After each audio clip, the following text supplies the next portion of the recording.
So, hey guys, Chowser here. So yeah, I'm very busy this week, so I won't be able to do any more videos for hard contents and such. But I still wanted to talk about something, and I feel like one thing that can be relevant to talk about right now is the future now after Global and Korea have merged. Because there's been a lot of talk of what this merge has meant for the game. And yeah, to keep this structured, I prepared some bullet points so we don't go off script. And yeah, first we going to talk a bit about the state of the game. And the framing for this is that both Global and Japan have issues with content. Like I'm sure most people watching this video play Global. They are very well aware of the issues on Global. Like before, we often complain that we are getting the same as JP gets, which I've always found a bit weird. I'm happy as long as we get the same as JP gets, but the problem has a lot of the time has been we do not get the same that JP gets. Like we get a lot often when we get stuff, they have been nerfed, most notably the Team Kizunas. I know, like, personally, I didn't mind that they turned them into a normal Kizuna, but yeah, they stripped off the team part and the token island and left everything else the same, and it was just horrible. And yeah, it's not like we've had any special events either, like our anniversary was literally copy-paste, even the bugs were copy-pasted. Before, we've usually got some global first events as well, so yeah, I can definitely see that as well. What might be more interesting to talk about is the state in Japan.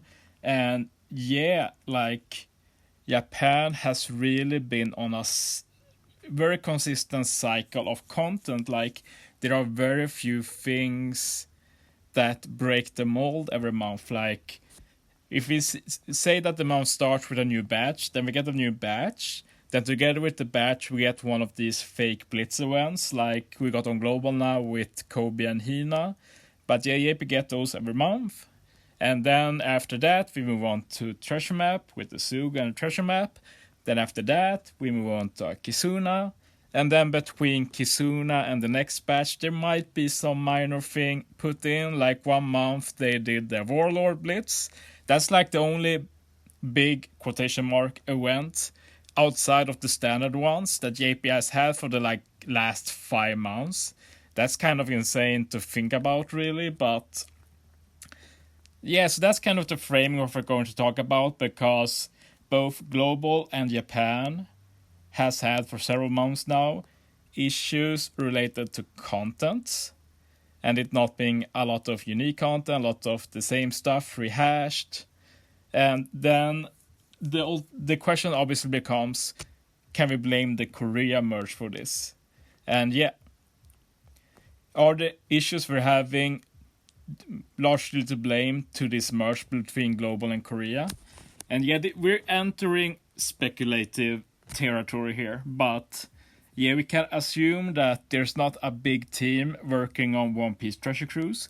We can also assume that most of the people working on One Piece Treasure Cruise, both Global, Korea, Japan, actually work on Japan. Like there might even be the same people, like just maybe like small different groups. And yeah, obviously a merge like this is obviously a big undertaking. And yeah, it's obviously very suspicious since the issues we've experienced with content overlap pretty well with this merge. And yeah, we obviously know that it has been a big drain on research, at least when it happened, but yeah, obviously it's hard to say exactly how big of an impact it has had. But yeah, I like to think in a common sense kind of way, and for me, it becomes common sense when we see a very clear trend that suddenly happens, and we see a possible cause, in this case the merge. So yeah, I personally feel that the Korea merge is at least part of the reason why we're having this issue. There might be other reasons as well, like with the anniversary coming up on JP. That's obviously the big deal. But yeah, like it's a shame that JP didn't do a big build up for the Andy this year, but of course this merch might have been part of it. So yeah, if we guess that the Korea merch might have some blame to this lack of content lately, the question will become, will things improve now?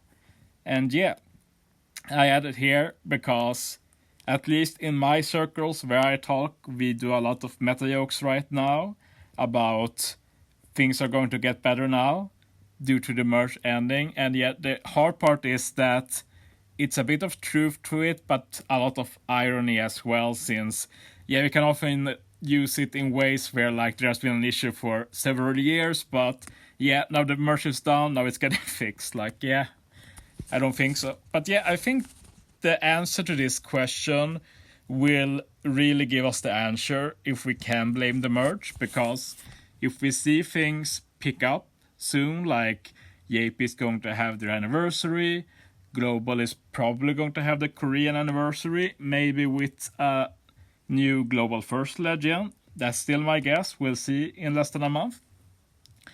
And then after that, like, how will the game continue then? Will we see more unique content added every month? Will we see more bonus stuff like new Garb challenges, new forests, yada yada? So I think we'll get these answers pretty soon. But I think it's a relevant topic to discuss because we can revisit this in a few months and see how it pans out. But currently I think the state of the game for both versions are bad in different ways. And I think the Korea merge has some of the blame. Obviously, you can't just blame that. Like, Bandai can just put in more resources to cover for it, which they didn't do in that case. And will things improve now? And I do honestly think, content-wise, things will improve. The sad thing is that this improvement, we're mainly talking JP since they get the new content most of the time. I think Global will get a bit more Global First stuff together with their anniversaries. But apart from that, us global players should be prepared for a bit of a drought in content the coming months, because the fact is JP has had a drought for several months with this repetitive cycle of content and not much special in between. And the thing is, Global has to go through these contents as well. So just brace yourself for that. Global is probably going to have a few rough months in terms of repetitiveness. But I hope this video was interesting and helpful. Thanks for watching, guys. See you next time.